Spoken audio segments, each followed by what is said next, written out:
ബുദ്ധിമുട്ട് വല്ലതും ഉണ്ടോ അവിടെ? ഒരു പ്രയാസമില്ല. നമ്മള് ജോലി ചെയ്യാൻ സാധിക്കുന്നിടത്തോളം കാലം ജോലി ചെയ്യണം അല്ലേ? നമ്മുടെ ബാങ്ക് ബാലൻസ് ഉണ്ടെങ്കിൽ തന്നെ അതല്ല നോക്കുന്നത്. നമ്മുടെ ശരീരത്തിനും മനസ്സിനും മുന്നോട്ട് കൊണ്ടുപോകണമെങ്കിൽ നമ്മൾ ജോലി ചെയ്യണം അല്ലേ? ഒരുപക്ഷെ എല്ലാവരുടെയും നിങ്ങൾക്ക് സഹായം ഉണ്ടാവും, മക്കളെ ഉണ്ടാവും, കുടുംബം ഉണ്ടാവും. പക്ഷെ എന്നാലും ഇതൊരു ആക്ടിവിറ്റിയാണ് അല്ലേ? We have to do our work. മീഡിയക്കാരൻ ചോദിച്ചു നിങ്ങൾ എന്നാ റിട്ടയർ ചെയ്യാം? ഞാൻ പറഞ്ഞ റിട്ടയർമെന്റ് ടു ഖബർ.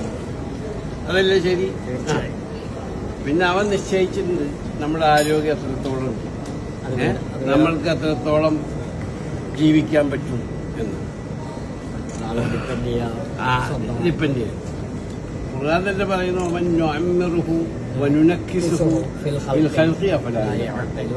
എന്ന് വെച്ചാൽ ഞാൻ നിങ്ങൾക്ക് ആയുസ് നീട്ടിത്തരികയാണെങ്കിൽ നിങ്ങൾ കുഞ്ഞു കുട്ടികളെപ്പോഴാകുമായിരുന്നു. അതാണ്. എന്നാന്ന് വെച്ചാൽ എന്താ പറയുന്നത്? നമ്മൾക്ക് കണ്ണ് കാണാൻ പറ്റൂല, എനിക്ക് നടക്കാൻ പറ്റൂല, ആൾക്കാരെ മനസ്സിലാവൂല. അപ്പൊ ആരോഗ്യത്തോടു കൂടിയ മരണം, അതിനാണ് പ്രാർത്ഥിക്കുന്നത്.